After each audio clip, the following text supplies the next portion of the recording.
Hey guys, it's Sarah, and today I'm going to do a follow-up video to one that I recently did about books that sold really well in our store in the month of February. And I'm going to do a follow-up because a lot of you guys did ask if I would do young adult, middle grade children's books. So I have that information here. Now, I am a bookseller at Barnes & Noble, so that is how I'm getting my information here, and it's only for the store that I work in. This is not overall Barnes & Noble as a whole. It's only the store that I personally work in. And I'm just going to share the top 3 from different categories. I'm not going to put them in any particular order. It's just going to be, these are the 3. One of them is number 1. I'm not going to tell you which one. And I'm not going to talk numbers or prices or anything like that. It's just, these are the top 3 sellers recently. And here's the thing. It changes constantly. It changes on a weekly basis almost because new things come out. People come in looking for a certain thing for a couple days and then that goes away. So like next week, this might not be the bestseller because, something else has come out and taken its place. So it changes consistently. So this is a very just point in time thing here. And I did have a lot of you guys ask if I would start doing this monthly, but I'm not going to. Number 1, it is a little bit of work. And number 2, I'm not going to be at the store very much longer because we are moving over the summer. I have not shared where we're moving yet because it's not officially official, but once it is, I will share that information with you guys. I'll do like a little life update when I'm able to do that. But we are definitely 100% moving over the summer. So I'm not going to be at Barnes & Noble anymore, which is going to be very sad. But so that's just something that I'm not going to commit to doing. Like it's going to be these 2 videos and then that'll be it.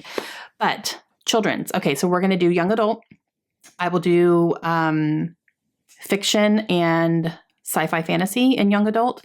And then I think I have middle grade or young reader is what it's called, middle grade-ish.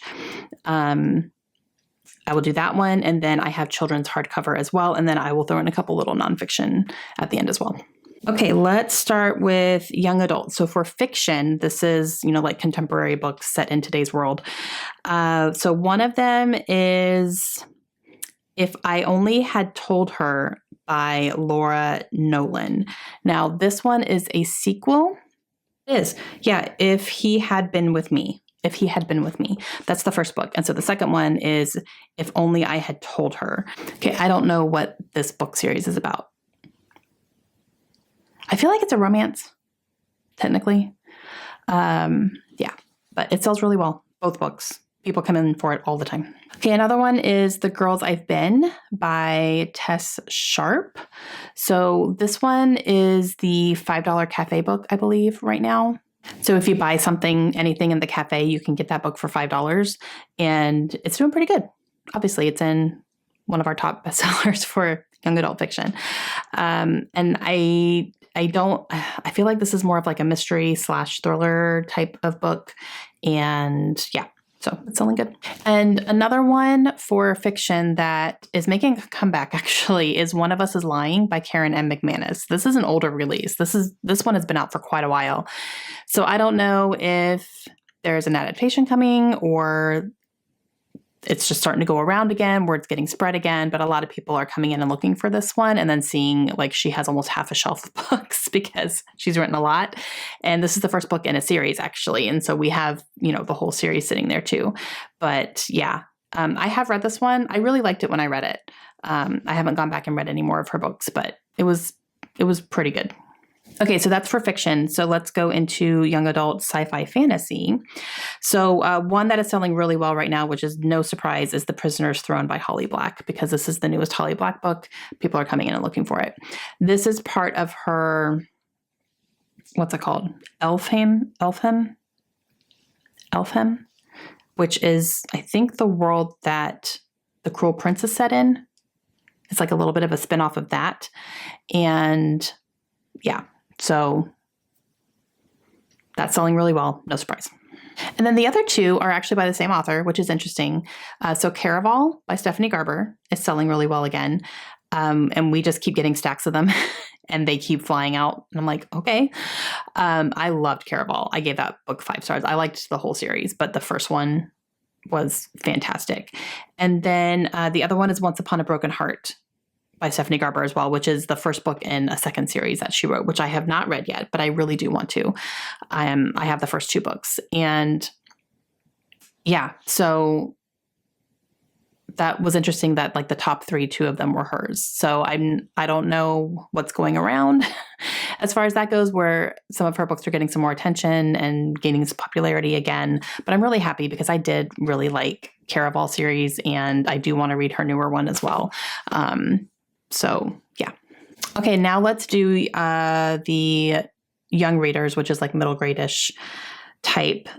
So one of them is a Percy Jackson book, The Lost Hero, which is actually Heroes of Olympus, which is not technically Percy Jackson. The Heroes of Olympus is the second series after Percy Jackson. So Percy Jackson is 5 books, and then, well, technically 6 books now because a newer one came out. And then it goes into Heroes of Olympus. So The Lost Hero, is that what it's called? Yep. The Lost Hero is book 1 of that series. So people are reading through Percy Jackson, and then they're coming in to get, the second series and get started on that. So we sold a lot of Percy Jackson box sets over the holidays for sure because of the show. So Percy Jackson's selling really well. I mean, it always does, but like we saw a big surge over the holidays. Another one that is selling really well right now is Artemis Fowl by Ian Colfer. And this is an older book. Like, oh gosh, I remember reading this when I first got married. I think I read Artemis Fowl. I know that I was still living in Florida, so it must have been. And yeah, so I'm not sure. There's been adaptations of it. I don't think there was, maybe there was a recent one. But a lot of people are coming in looking for Artemis Fowl, the first book. And the next one is interesting, Wish Tree by Catherine Applegate, which I just read. I just read that book for Middle Grade March. And yeah, that one was in the top 3. And I was like, whoa, interesting. This is not a new book either. So actually all these books are older. These are like older releases. None of these are new releases. So that's kind of, But yeah, so Wish Tree by Catherine Applegate is selling really well too. Okay, now we'll do children's. So these are like picture books, hardcover picture books is kind of what I pinpointed out. Little Green Donkey by Anuska Alapaz. Yeah. That is an Easter book from what I'm understanding. So we have all of our Easter stuff out right now because it's getting close to Easter time. So I think 2 of the top 3 are Easter books because people are coming in and getting them for their kids and, all that and getting ready for the holiday. That tends to be a trend when we have something coming up. Like for Valentine's, we sold a lot of Valentine's books. For Christmas, we sell a ton of Christmas books, that kind of stuff. So Easter right now is selling. Because the next one here is Leprechaun versus Easter Bunny by Todd Tarpley. So that is also an Easter book selling really well. Oh, the top 3 are all Easter books because the next one is The Story of the Easter Bunny by Catherine Teagan. Yeah, all of our top 3 in children's hardcover books are all Easter books. Okay, I want to include a couple little nonfictions. There was only 2 on this list. Like when I printed it out, I only printed out as many pages as I could. And there were only 2 nonfictions on here, and they're both very similar in what they are. So they're little pocket genius books. And then it's like Facts at Your Fingertips is what it's called. It's produced by publisher DK, which is very popular in our store. We have a ton of DK books all over the store in all different areas. They're all like nonfiction, but they're really cool. They're just like information books or encyclopedias, and they're beautiful. Especially like the big, almost encyclopedia type are just gorgeous books, but they are all over the store. So the ones that are selling in kids recently are little pocket geniuses. One of them is For the Earth. So Facts at Your Fingertips is what it's called. So one is about the earth. And then let me find the other one. And the other one is sports. So Earth and sports.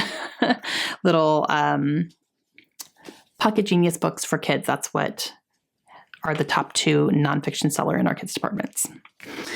Okay, so those are books that have sold well over the past couple of weeks in our store in the young adult and children's departments. So I hope you guys enjoyed that. Again, I'm not going to do this again. Sorry. But it was fun to do it this one time and just kind of give you a little glimpse into it. But yeah. All right, that's going to be it for me. So let me know your thoughts down below, and I will see you guys again soon. Hope you have a great day.